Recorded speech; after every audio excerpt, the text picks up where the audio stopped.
So the agenda for our presentation is, what is the objective of the Unit 8? What is the objective? Why the, people who have made this syllabus for paper 1, why have they put in the 8th unit? Why it is important? What's the background for this? Why is it, say for example, I might be teaching Hindi, but why is it that I must know about ICT? I mean, that's not part of Hindi literature or something like that, but why should I be studying it? I'm studying philosophy. Why should I be knowing about ICT? I mean, so there must be some reason, there must be some kind of background for that, and I'll try and explain that. So the objective and the background of the unit, what is ICT? What kind of questions that could possibly come, and how do we prepare for this? This is what I'm taking as an agenda. Let's move to quickly. What's the background and objective of the unit 8, that is ICT? I don't need to really emphasize because I'm sure all of you are quite well aware of this, being the contemporary citizen of the 21st century, being a student and a teacher, and maybe a fresh graduate or postgraduate in 2021. We all know how central digital technology has become in our life. See, though the word and the unit title is ICT, broadly speaking, in case if you have not heard this term before, or you have just heard but does not know much about it, you may for time being take ICT is almost equivalent to digital technology that is around you. Of course, ICT is not just the digital, but today ICT has become more or less equivalent to the entire digital thing. Okay, so my point is that the ICTs, information communication technologies, have become central to life and, of course, teaching. Okay, can you imagine? In fact, the very let me tell you, the very platform on which I'm delivering this lecture and you are there since yesterday, okay, is an example of an ICT. This Zoom or the Google Meet or Microsoft Team or this variety of online meeting platforms that have emerged and that have become popular post-COVID, they are nothing but an example of an information communication technology. So, before COVID and during particularly COVID, we have realized the centrality of ICT in our life. I mean, of course, it was there even before the COVID, but COVID and education during the COVID times in the field of education, ICT has moved in extremely fast way. We would not have imagined, let's say, in February 2020, that all of us would be meeting with our students in an online platform.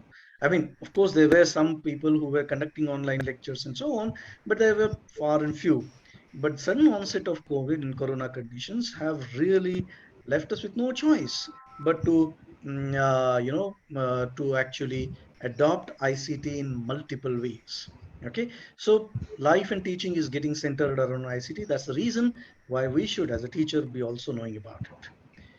But not just that, ICT is not simply a substitute for some kind of a inevitability. Since we can't meet in physical spaces because the corona condition, we just substituted the physical spaces with a virtual space of Google and Meet and Zoom and so on. It's not just that. When you are introducing ICT in education, or for that matter, any places, it unfolds or it brings about new possibilities of learning and teaching. So there are new possibilities of education and learning because of the ICT, which would not have been possible in the physical mode. Say, for example, the whole idea of simulation. Some of you may be knowing it. There are some important and high-end areas of education which could be learned through simulation. Say, for example, when you are actually learning how to fly an aeroplane. Now, there is very little scope for you to commit mistake while you are flying an aeroplane. Okay, because there's a danger to the property and life, and therefore before you get some kind of a mastery over flying a flying a plane, you can actually just a second. Just a second. Give me.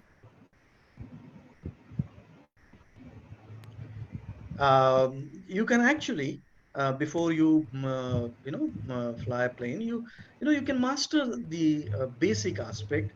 That's a simulation. So you are at you are actually working at your home or maybe in the learning space, but you are or that that simulation room, but without risking either any loss, you learn the nuances of flying, and then when there is an actual event, you can bring back those experiences. So simulation is now a routine practice in many industries of learning, including aviation and many other complex jobs. So this is not possible in the offline mode. Okay, so ICT is not simply a substitute for teaching and learning. It also brings about a new possibility. I mean, let me give you some simple example. Say, the if you're teaching, let's say, human anatomy, okay, and then you can imagine that we cannot possibly, make students know about how, let's say, food is processed. What happens to the food that we eat? What happens and how does it then is processed in our body? Now you can actually show this through videos and through video clips and so on, by using this ICT. Okay, so that's the reason why we should be paying attention to ICT. ICT is also a very fast changing field. I mean, what we might have learned 6 months back may become obsolete later, and what we are learning today may become obsolete in another couple of months. This is quite a possibility in the field of ICT, and to that extent, ICT is not just we studied once and that's for all.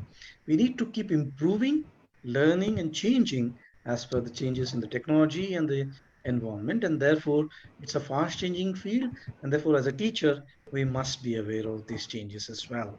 So there's a background against which I'm sure the planners of set or net must have put the unit in the syllabus. But what's the objective of the unit? The objective of the unit, what we expect you to know from this unit, by why should you be studying this, to we help you, we have the candidate to help the candidate the map the broad contours of ICT. Now ICT is a huge area in itself. There are several master's level courses run in the broad field of ICT itself, and therefore obviously we cannot expect each and everyone to know everything about ICT. That's not even required. Okay, but what is definitely required, we're not expecting you, say for example, if you are if you're doing sociology, or if you're doing political science, or if you're doing, let's say, studying some language or learning some language, perhaps the ICT may not actually be your area of expertise. But at least you should know the broad contours of ICT. What do you mean by contours? Contours means the broad points. We know contour maps. I'm sure you must have heard about it. So, the contour map doesn't give us the details of the terrain, details of the region, but it gives us the broad highlighted points. Okay, so what we need to know is to know the broad points of the ICT. To get familiarized with the applications of ICT, particularly in the field of education. Okay, of course, ICT has applications in many walks of life, but particularly in the education, because SET and NET exams are primarily to make a teacher, for you to make you qualify to become a teacher, and therefore teacher in higher education, and therefore what we would be studying here is the ICT in the field of education. And of course, the last and perhaps the least is that to familiarize the candidates with the applications of ICT in our everyday life. So these are the broad points as far as the objective background and the objectives of the units are concerned. Okay, so fair enough. Let's look at what do we actually mean by ICT. Now, I know you all have what is meant by ICT, but let's look at these key terms, because see, there is no, I mean, beyond whatever those 4 bullet points, okay, there's no detailed syllabus as such given. And to be very frank and to be very honest with you, no such syllabus can actually be given in that detailed sense beyond those 4 5 bullet points. We need to be conceptually clear about what is ICT. And then if we are clear about it, then perhaps we may be able to get the sense of the overall scope of ICT per se. So let's look at each of these words collectively. What do you mean by information? And this is something that whether you are a teacher of ICT, or whether you do it for set or net, or whether you do it for otherwise, it's important to know what do you mean by information, because we call our time as an information age. We call our, we know the IT sector, the information technology sector. But what do you mean by information? Quite often we use the word information only in a very superficial way, only in a very limited way. But the word information over here has multiple meanings. What is it? So things exist, but when you record that existence, it becomes data. So, for example, I exist, but unless I put my, um, you know, thumb impression on my biometric, there's no data of my existence recorded. So, what is that biometric would do for me? It would record my existence, or for that matter, now you all are here for this Zoom webinar. Okay. Now, for us, since the fact that you have logged in through using a certain link and a certain password, your existence has been coded into a data. So maybe later, if Kapatni sir or the set authorities want to find out how many students logged into this session, how long they were there, they can just look into the logs created by Zoom about your existence. So that's data. So existence recorded by something is data. Say, for example, we take attendance of the student. Students are physically present in the class. When we record it in our attendance muster, that's a data. So existence recorded turns data. Data when we process, basic processing. For example, name the data, categorize the data, label the data, form some patterns of the data. Even if you perform some basic operations, let's say just label the data, it turns into an information. So what is an information? Information is a data processed. And when we process the information for a higher level, we turn it into knowledge. Okay, so for example, how has been the attendance in the last 3 4 days for this Zoom webinar, Zoom workshop? Now we can look into the patterns and then convert into some kind of a broad insight, correlate it with something else, and then we turn the attendance into a knowledge of whether people liked a session or not. So there is this sequence called existence, turn recorded data, data processed is information, information processed is knowledge. And let me tell you this, that this is precisely what we do as teachers in our education, in our learning. So that's one aspect of information. And I hope you realize this, that at every stage, as a teacher, whether we are looking at it as a set requirement or not, but as a teacher, we all deal with data, information, and knowledge in our own fields. What do you mean by communication? Communication is an interaction. Basically, I mean, there are multiple definitions of communication. I wouldn't really go into them, but what more prominent and what more relevant here is that communication is an interaction between minimum two entities, two human beings, or two machines, or a human being and a machine, and so on and so forth. So, there can be, whenever two things interact, that means they share either a data or information or knowledge with each other, okay, then that's communication, right? It's an exchange, it's an interaction. What do you mean by technology? Technology is not just an equipment. My laptop is not just simply a technology. What holds my laptop together is technology. My mobile may be just an equipment, but what holds my mobile and makes it work and perform the way I want is technology. So it's not simply a machine. It's machine and technique, but it's a system. It is evolutionary. Technologies always evolve. Okay, unlike many other aspects of our knowledge, which may perhaps evolve slowly or maybe not evolve at all, but technologies continuously evolve. One of the most important aspects of technologies is that they are evolutionary, and every evolution is a better than the previous one. I'm sure all of you who are using your mobile and laptop and computers would come to know that, if after every 10, maybe after every few weeks or so, Windows or Android would send you a message that there is a new version available, please update, right? And you have to update it. In case if you fail to update it, okay, maybe some of the functions may not work well. So that means there's always a progression. So version this is better. Today's version is better than the yesterday's version, better than the previous day's version. So technologies are evolutionary and progressive. So if you keep these three concepts in mind about ICT, I hope you would now realize that ICT then involves so much as such. Okay. Say, for example, what are the components of ICT? What do you mean by ICT?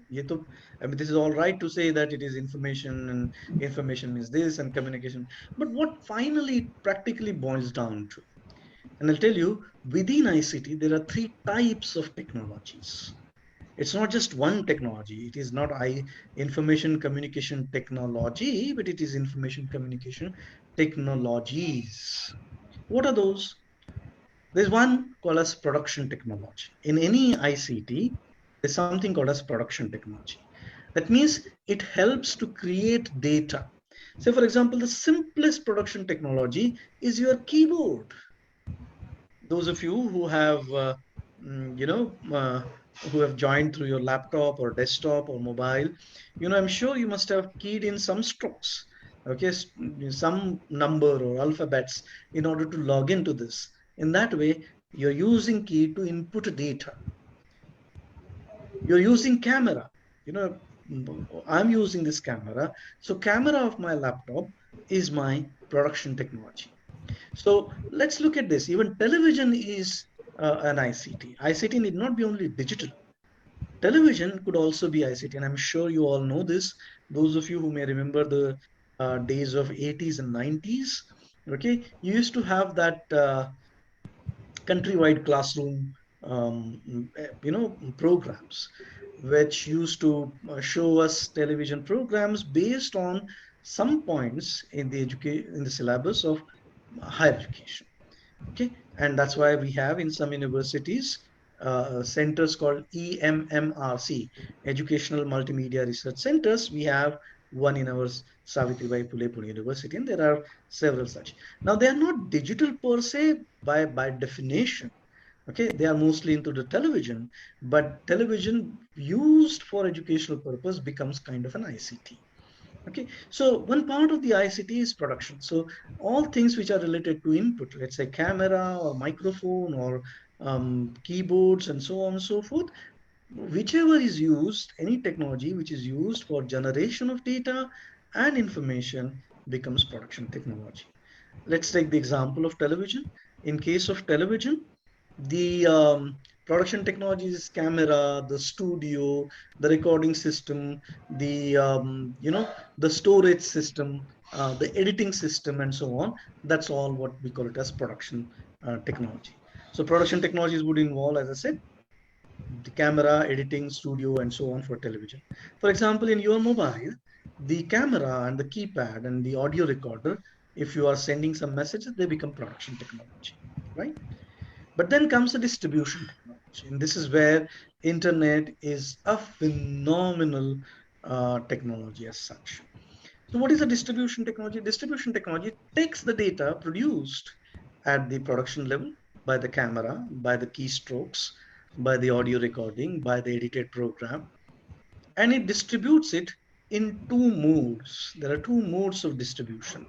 One is called as the broadcast mode. The other is called as the narrowcast mode. What is the meaning of broadcast mode and narrowcast mode? Let me tell you this. These two words called broadcast and narrowcast have actually come from agricultural practices. In case those of you who have some understanding of agriculture, who are practicing farmers or who have seen farming, would know this, that when a farmer is sowing a seed or sowing seeds, there are two possibilities for them. The farmer can just take the seed in hand and can just throw it like this. Those of you who might have seen how fishermen sprayed the fish net into the water, that's called as a broadcast mode. So you're not aiming at any particular point, but you want to just maximize the size. That's called as broadcast mode. So television and radio and cinema are like broadcast mode. So from one to many, but not pointed. So that's called as a broadcast mode. Television is a broad, and that's why we call television broadcasting. Okay, where there is a fixed center, let's say television center or television channel, and they just spread them, they just send the signal. If you have a receiving capacity, you receive it. The television people may perhaps not come to know whether you have received it or not. Okay, or they may not be targeting only you, they may be targeting n number of other people than you. So that's a broadcast mode. What is a narrowcast mode? And narrowcast mode is, again, I'll go back to the farming example. Narrowcast mode is the one in which you have this funnel, you put the seed at the right interval at the right places. So you have every control where the seed should fall. So that's narrowcast mode. So for example, when you are on your Facebook and when you send a message to only one group of, of the groups that you have formed on Facebook, that's a narrowcast mode. But when you make this post available for public in your Facebook post setting, that becomes a broadcast mode. So it could just reach to anyone. Okay, so internet offers you a wonderful mix of broadcast and narrowcast together, whereas cinema, radio, and television cannot become narrowcast per se. Okay, they are mostly broadcast. So the terrestrial transmission, the set-top box, the DTH, these are all, or the Akashwani signals, the radio signal, these are all examples of distribution technologies. Okay, or for that matter, file formats. Okay, say for example, you have JPEG as a file format, JPG or MP3. I'm sure you all know MP3 is a file format which is easy for distribution for a variety of reasons. It is easy for distribution because it takes very small space. In terms of its memory, it's very small, it's compressed. And then it has been, an MP3 is been world accepted, I mean, largely accepted by various visual platforms, and therefore it can open on a number of platforms. But then there are some file formats for which you need to have some proprietary software to actually see the file being sent. Okay, so then they are not very broadcast oriented. So file formats, as far as digital space are concerned, internet and television, radio, these are all elements or examples within the distribution. What do you mean by reception? Reception means what actually happens at your receiving end. You are the receiver, your students are the receiver. Okay, so for example, when you actually start a channel or you put TV on, your TV set is a reception technology. And you remember the TV set, how it has evolved? We used to have black and white, then in 1982 we turned into color, we had those cathode rays, then we have digital, so on and so forth. Now you have the flat screen, and then you have now the smart TVs, and then ultra thin and HD and 4H and all kinds of things, right? That's a reception technology. Okay, or the laptops. Earlier we used to have only desktop, now turn to laptop tab, all kinds of laptops. This is all reception technology. When you buy a mobile, okay, with certain configuration, you're actually looking at the reception technological configurations. So your TV set, radio, remember, old days, those big radio with walls and all that, then turned into transistor. Today, you don't have much of those independent radio. Your radio is now part of your mobile, mostly the FM, right? So whenever you're talking about ICT, you have to talk about, or you need to understand, three components of ICT: production, distribution, reception. And mobile becomes, an example of all this. Mobile can produce because you can shoot, you can record your voice, so therefore it's production. It is distribution because it is through the mobile. You can compress the file and send it on through your WhatsApp and through other distribution platforms. And in the same way, you can receive somebody else's messages, somebody else's video on the same thing. So mobile is all rolled into one, whereas television set is only a reception technology. Okay, your transistor is only a reception technology. They're not production and distribution technology.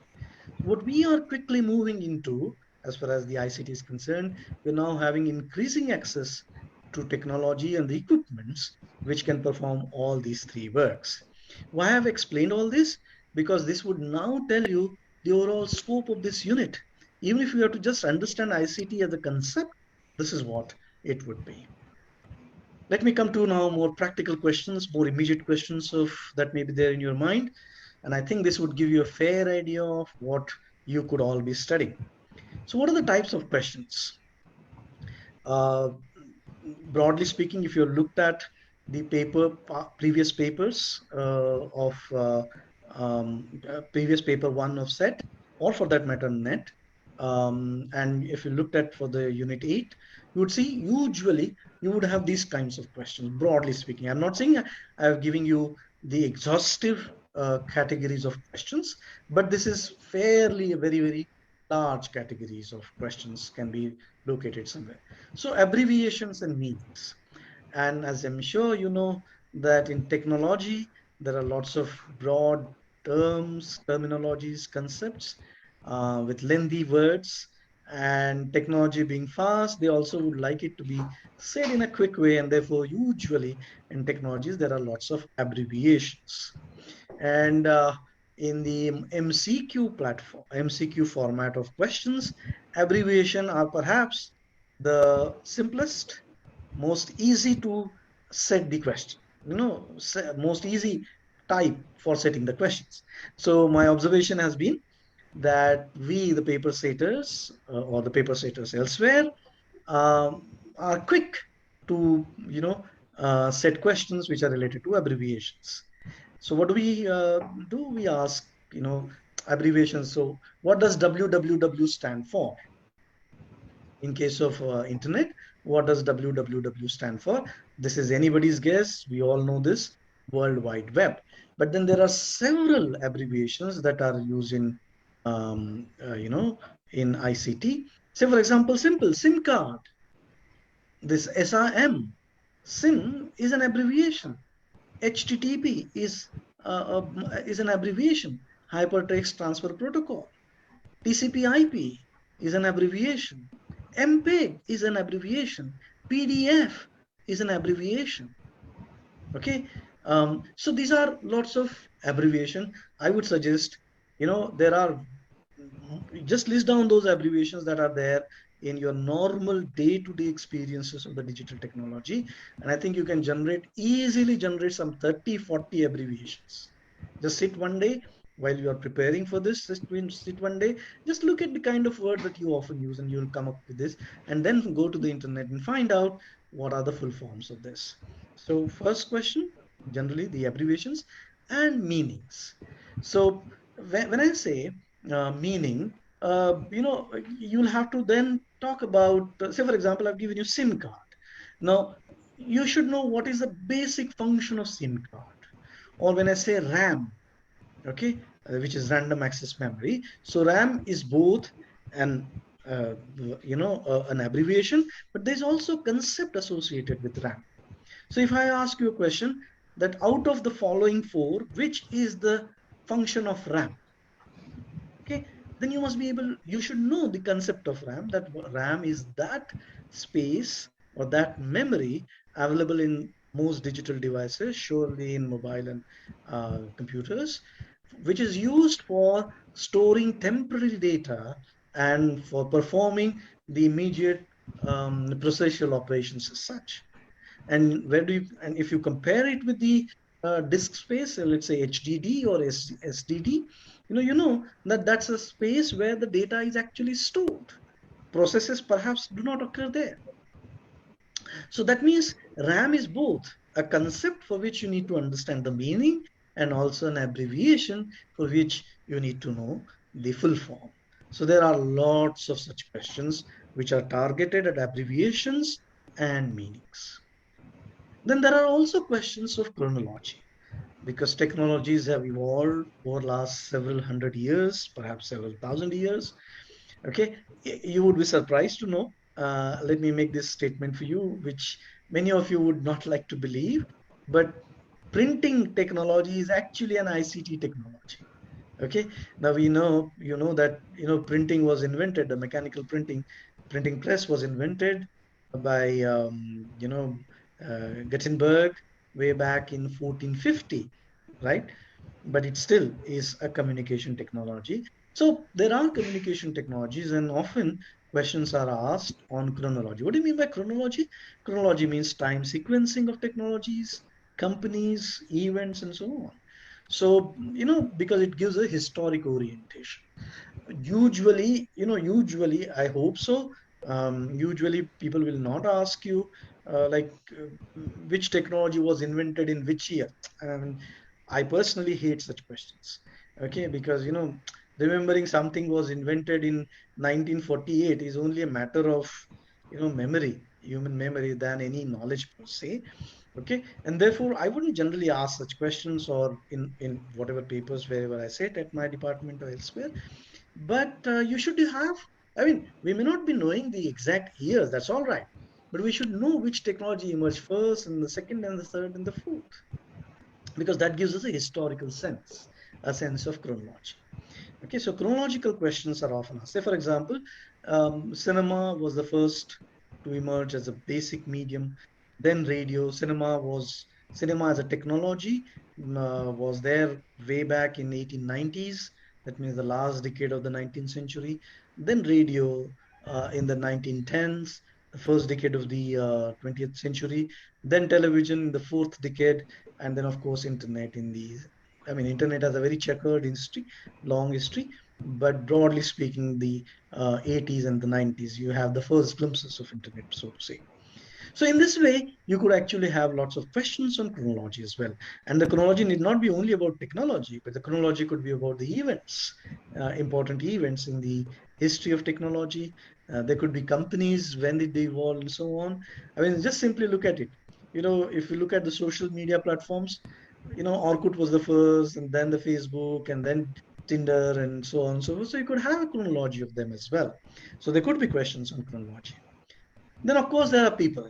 We always love associating people with the inventions and the work that they did. So people associated with ICT as makers, inventors, shapers, users of ICT. For example, there could easily be a question like, associate the following important people with the technologies in which they contributed significantly, or the companies which they established. And we know Mark Zuckerberg established Facebook. And we know, Tim Berners-Lee is one of the founding fathers of the WWW, World Wide Web. And then you have, of course, several people. Okay, people with Google, Facebook, and YouTube, and Twitter. There are a number of companies, a number of people, a number of inventors who have contributed significantly. So please identify those people, and go into those websites and check it out. Then there are also processes. There could be questions on which are related to the processes within ICT. What do I mean by processes? I'm using the word processes as a categorical term. Actually means relationship between concepts within ICT, processing of information. Particularly, I would not, of course, go about processes of ICT in the business section, because that's not our business at the moment. But processes, ICT related processes in the field of education. Say, for example, what are the basic steps of launching an online course? What are the processes involved? If you want to launch an online course, what are the processes involved? Or if you want to start a YouTube channel of your own, what are the processes involved? So that means there is a certain sequence, one factor would lead to the other, and so on. There's a certain destination, there are certain objectives to be achieved. So it is in that sense, there could be a few questions on processes within ICT. But particularly, I hope so, that particularly the process it would focus on the applications of ICT in education. Then another area would be the events and applications. So, what are the important events? What are their significance? What are the various applications of ICT in teaching and learning? So, for example, I may say that why 2000 was so important as far as ICT in India is concerned, because that was the time when a comprehensive IT Act was in. I'm just giving you one example. It need not be the same thing, but say, for example, we know that recently the government of India has come down heavily on certain social media platforms to allow them raise their queries, and these be addressed very easily and quickly. So they have come up with certain regulation. There have been certain cases against them. These are events, policies are declared, acts are made. You have certain enormous cases of something going viral and therefore becoming very, very interesting and talk of the town. You could have questions like this. Or, for example, you may have applications. Say, for example, Swayam is a very, very important platform. Coursera is a very important platform for online education and learning. Okay, so there could be questions on some platforms, some applications. So, for example, we use PowerPoint presentation. I'm using PPT. Okay, PPT, actually speaking, is a very small, tiny example of an ICT. Okay, so there could be examples on PPT as well. And then the last, but surely not the least, in fact, this is perhaps most crucial for us, that what are the application, what are the strengths and limitations of ICT in teaching and learning? Okay. So remember, ICT does not always mean that things are always better. Okay. Sometimes there are inherent limitations of ICT. So as a teacher, we are interested in pedagogy.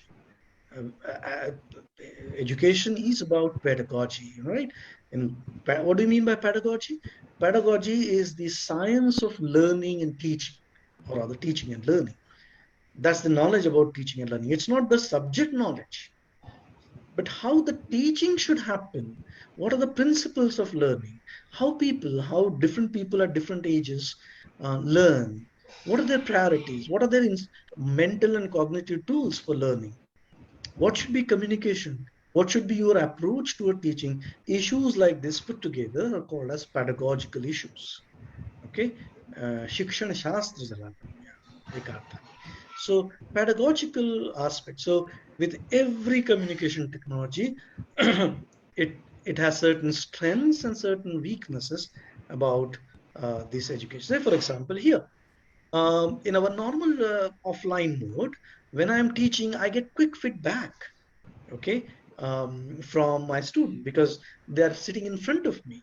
So I can read their faces. They may not speak a word, but I can see that they are either bored or excited or they are indifferent. I can know it. I can get that feedback from their faces. Okay, right? So that's how that's the basic aspect of a pedagogy of teaching learning in a typical offline class. But the moment you are into online, and a webinar like this, where I can't see a single person, there are, I suppose, 1,000 all people participant at the moment who might be listening to me, have absolutely no clue what are you thinking about unless you actually put some text in the Q&A.